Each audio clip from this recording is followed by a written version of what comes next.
Hello friends, this is Professor Saqib Ahmed and I welcome you all on the official YouTube channel of Wisdom Education CBSE Academy.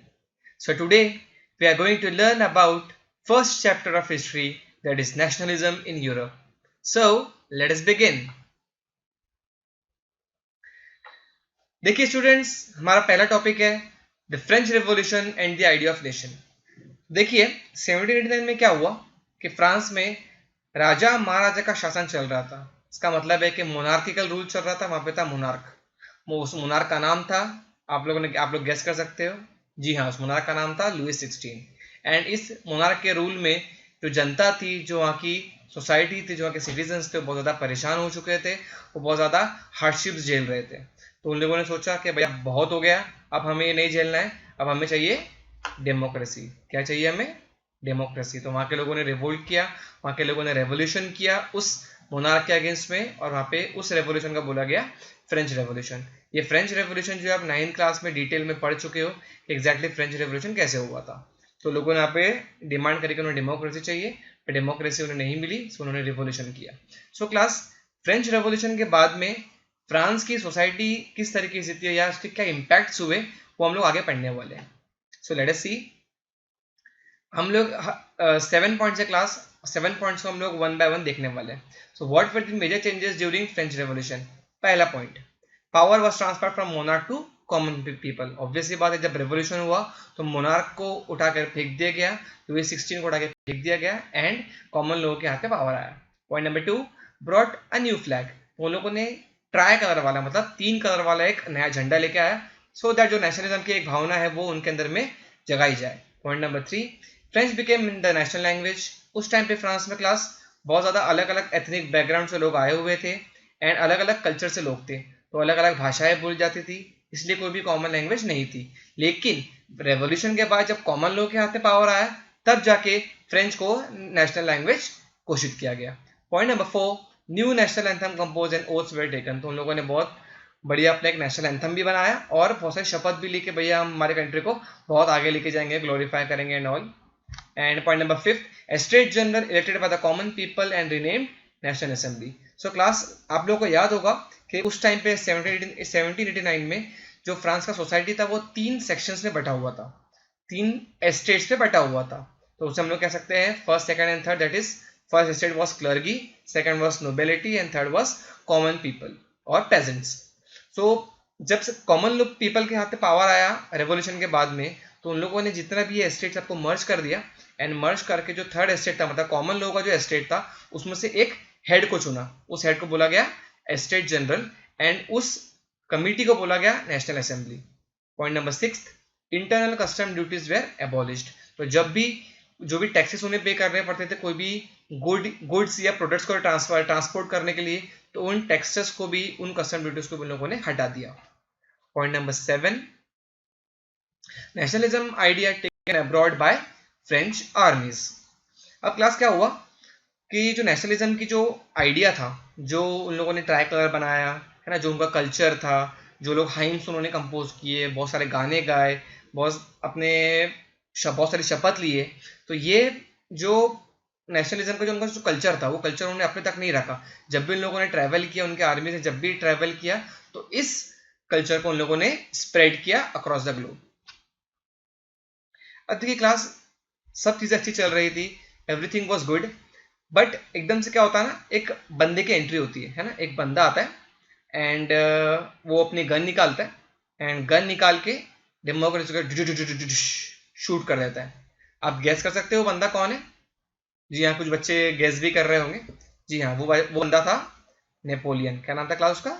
Napoleon Bonaparte. तो आपको याद होगा जब हम लोगों ने फ्रेंच रेवोल्यूशन आखिरी में खत्म किया था 9th क्लास में, तो नेपोलियन बोनापार्ट का वहाँ पे जिक्र आया था, वहाँ पे उसका एक मेंशन किया हुआ था कि भैया 1799 से 1815 तक उसने रूल किया, 1815 में बैटल ऑफ वाटरलू में वो डिफीट हुआ। जी हाँ, तो नेपोलियन आया 1799 में एंड 1815 तक उसने रूल किया, एंड उसके बीच में ऑब्वियसली होता है 16 साल उसने कुछ ना कुछ किया है, तो कुछ ढंग का कुछ किया होगा। तो उसने 1804 में, मतलब 1804 में एक कोड बनाया। क्या बनाया क्लास? जी हाँ, एक कोड बनाया जिसका नाम था सिविल कोड ऑफ 1804। अब ऑब्वियसली बात है कि ये कोड नेपोलियन ने बनाया हुआ है, तो ऑब्वियसली बात है कि ये कोड को नेपोलियन कोड ऑफ 1804 भी बोला गया। तो क्लास अब जो आगे हम लोग पढ़ने वाले हैं उसमें आपको बहुत ज़्यादा ध्यान देना है, बहुत ज़्यादा आपको अलर्ट रहने की कोशिश करना है, बिकॉज बहुत इंपॉर्टेंट चीज़ हम लोग पढ़ने वाले हैं। सो चलिए आगे बढ़ते हैं। देख क्लास सिविल कोड ऑफ 1804, सबसे पहला जो पॉइंट सिविल कोड ऑफ 1804 का क्लास वो है established equality before law. Before law कहने का मतलब है भैया कोई बड़ा नहीं है, कोई छोटा नहीं है, सब इक्वल है, कोई क्लर्की नहीं, कोई नोबेलिटी नहीं, कोई पेजेंट नहीं, सब लोग इक्वल है। तो established equality before law. Point number 2, right to property दिया उसने। क्या दिया बेटा? Right to property. कहने का मतलब है कि जब उस टाइम फ्रांस के अंदर में लोग प्रॉपर्टी ओन नहीं कर सकते थे, सिर्फ जो फर्स्ट और सेकंड स्टेट के लोग थे उनको भी प्रॉपर्टी ओन करने का राइट था। बट जब 1804 में नेपोलियन ने कोड बनाया तो उसमें राइट टू प्रॉपर्टी था कि हर कोई अपना प्रॉपर्टी को ओन कर सकता है। Point number 3, feudal system was abolished. अब क्लास आप सोच रहे होंगे भैया ये फ्यूडल सिस्टम क्या है, इतना खतरनाक वर्ड है, क्या है ये? तो क्लास जो लेवल्स होते हैं ना, जैसे मैं आपको बताया first second and third state, तो यहाँ पे आपको ट्री दिख रहा होगा, दिख रहा है क्लास आपको? जी हाँ दिख रहा होगा ट्री। वो ट्री में देखो लिखा हुआ है kings, nobles, knights and peasants. तो क्या था कि किंग्स सबसे ऊपर थे, उसके ऊपर था, उसके नीचे थे नोबल्स, उसके नीचे थे नाइट्स, उसके नीचे थे पेजेंट्स। कहने का मतलब पेजेंट्स नाइट्स के लिए काम करते थे, नाइट्स नोबल्स के लिए काम करते थे, और नोबल्स किंग्स के लिए काम करते थे। तो इससे हम बोलते हैं हम लोग फ्यूडल सिस्टम, जहाँ पे हर एक जो सेक्शन है दूसरे सेक्शन के लिए काम करेगा।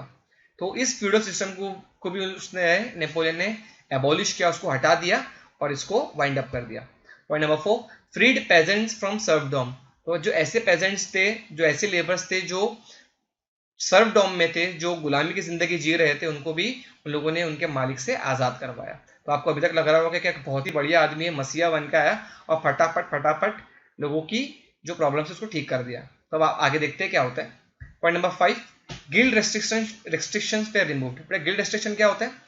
गिल्ड रेस्ट्रिक्शन का मतलब होता है जब भी कोई, जहाँ पे किसी को बिजनेस करना है तो एक पर्टिकुलर प्लेस पे बड़े बड़े बिजनेसमैन और बड़े बड़े ट्रेडर्स होते हैं, एंड उन्हीं को राइट होता है कि उस पर्टिकुलर प्लेस में कौन आके यहाँ पे ट्रेड कर सकता है, कौन आके यहाँ पे ट्रेड नहीं कर सकता है। तो उसे बोलते हैं गिल्ड रेस्ट्रिक्शंस। तो गिल्ड रेस्ट्रिक्शन को रिमूव किया गया है। तो इसका मतलब था कि इस गिल्ड रेस्ट्रिक्शन को रिमूव करने के बाद में कोई भी बंदा कहीं पे भी जाके फ्रीली बिजनेस और ट्रेडिंग कर सकता है। Point number 6, transport and communication system were improved. अब ट्रांसपोर्ट और कम्युनिकेशन सिस्टम को भी इम्प्रूव किया गया सो दैट जो उनकी इकोनॉमी है वो भी फ्लरिश हो पाए। देखिए क्लास अभी तक आपको लग रहा होगा कि ये नेपोलियन का सुपरमैन आदमी है ना, फटाफट सभी प्रॉब्लम्स उसने ठीक कर दिया। बट आपको एक ये चीज भी नोटिस करनी पड़ेगी कि जो भी चीजें उसने करी है तो उसके पीछे एक दूसरा साइड भी है। अब वो जो दूसरा साइड है वो भी हम लोग देखते हैं। Let us see drawback of Napoleon rule. जी हाँ, उसके क्या लूप होल्स थे, क्या ड्रॉबैक थे। सबसे पहला ड्रॉबैक इंक्रीज्ड टैक्सेस। अब उसने इतना सारा काम किया लोगों के लिए, एक कोड बना दिया, उस कोड में लोगों की बहुत सारा उसने प्रॉब्लम्स ठीक कर दिया, बट उसने एक काम ये भी किया कि टैक्सेस जो थे वो टैक्सेस को इंक्रीज कर दिया।